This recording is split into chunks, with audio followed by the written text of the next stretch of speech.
So last week, I brought up how right now Demon Slayer rules the world. Well, what if I told you that's not 100% accurate? Now, don't get me wrong, it, like many of the big shonen as of late, has been the biggest anime in most of the world. But there's one country where if you follow, say, week to week anime numbers, you'll find that big shonens aren't always claiming the number one spot, and when they do, it's not as strong as you would assume. And that country is where anime comes from, Japan.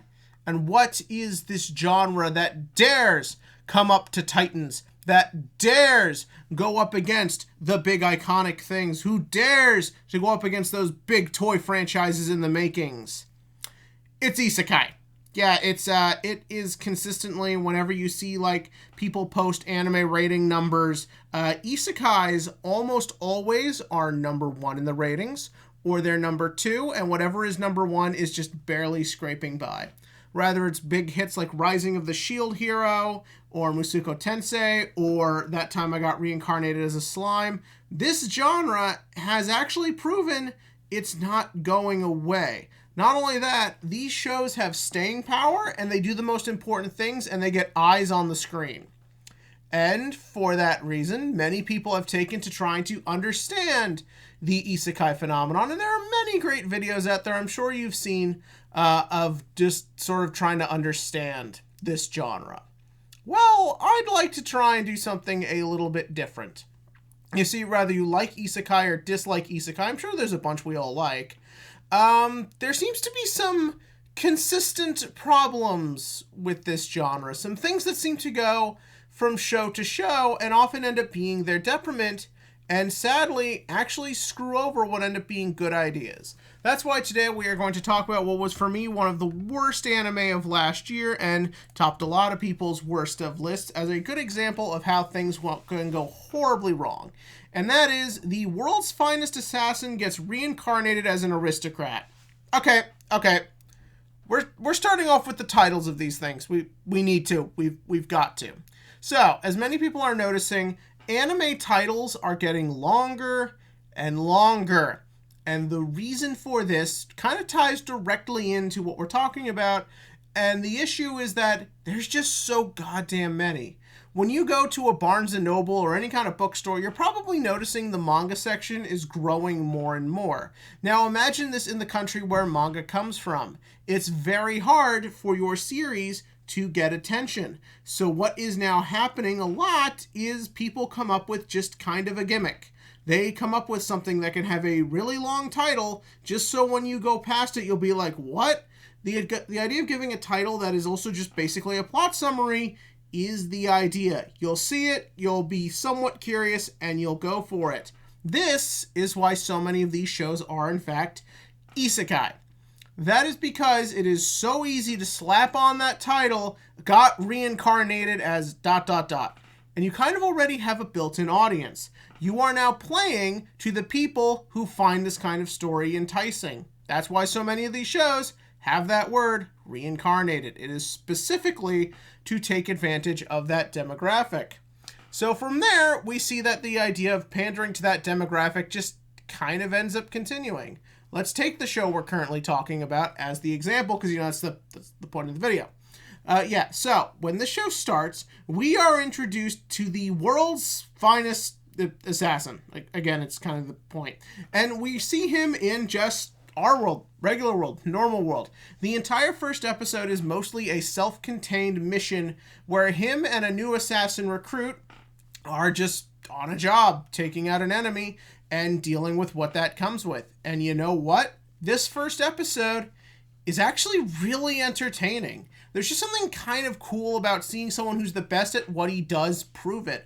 Every step of the way you can follow his thinking pattern. They show you what it does and how it influences the situation, and you then see the accompanying result. The gimmick is this guy has been doing this for just his whole life. He's finally going to retire and teach other assassins how to do it, and this is that one last job. And getting to see how that all comes to fruition and all his years of experience is actually genuinely entertaining. Then we move on to the first episode's climax, where what naturally ends up happening, he's been double-crossed. The very company he worked for is taking him out. And not just anything, because he did the right thing. He's flying economy on a public flight. They are killing a whole plane full of people just for this one guy. I bet you can't wait to see where this goes. And it's abandoned. Why? Because instead of being, say, reincarnated as something for dealing with the fact he was just killed and continuing on the storyline you wasted 25 minutes on, instead we need to then be an isekai.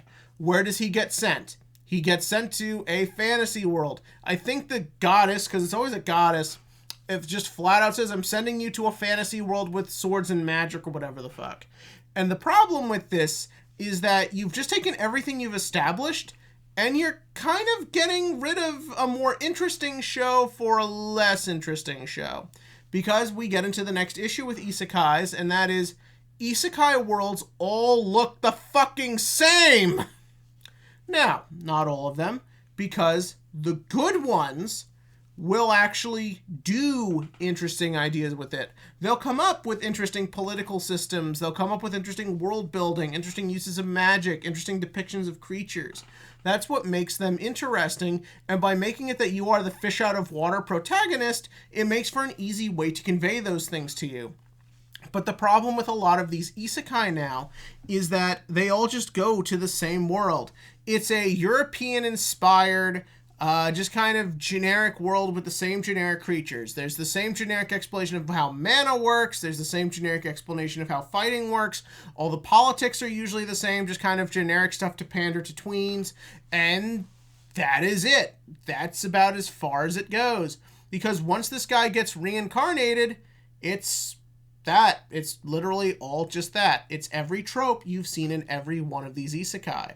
And that's kind of a shame, because even though I much would have rather followed what was going to be the A-plot, I don't hate this particular setup at first. When you find out that he gets reincarnated into this like legendary family of assassins, which already adds a new level of depth to this world, since many isekai worlds don't want to talk about things like having to kill people or crazy shit like that. And you know what? Fuck it. His parents are the best characters in this whole stupid show. They're weird, they're eccentric, they're entertaining. They're always fun, and they always do a good job of conveying whatever information they need to get conveyed. Unfortunately, from there, we're kind of just back to generic isekai problems. You see, even though he's reincarnated as a baby, he's basically just already perfect and knows everything he needs to know. All his skills as an assassin just come to play in normal situations, which wouldn't be a problem, except he then has multitudes of skills that go beyond that. The goddess gave him a fuck ton of magical powers, all of which he takes advantage of immediately. His family also has its own magical power, which he also uses perfectly effectively. On top of that, throughout the show, he has vast knowledge of things he just logically shouldn't. Like, say, business, or medicinal creams, or just all these different things that would have been really interesting to watch him actually learn them. But he doesn't. He just knows it all right away and is just perfectly ready to deal with every situation. What about other characters we meet along the way? Naturally, he just gets a fucking harem of girls who are in love with him, and because isekais need to constantly pander, and because pandering is getting harder and harder, they need to basically talk about just being ready to fuck him and all be his concubines and all this stuff, and, well, there's just then no relationship there. There's no interesting dichotomy between characters because he's just fucking handed everything. He's given everything on a silver platter, and there is basically no conflict because he's just always perfect and always has everything he needs. When I look at isekai like That Time I Got Reincarnated as a Slime, or Rising of the Shield Hero, or Ascendance of a Bookworm, the show spent a lot of time focusing on the characters' weaknesses, their flaws, whether those be character flaws or just flaws with the situation they're in. And you get to watch them build themselves as they learn more about this world. That is kind of the whole point of stories in a very real way. Watching a character overcome a situation.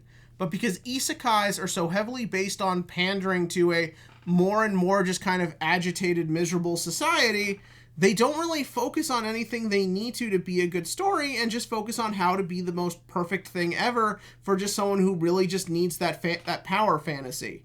You have a protagonist who's just extremely handsome. He's surrounded by beautiful women.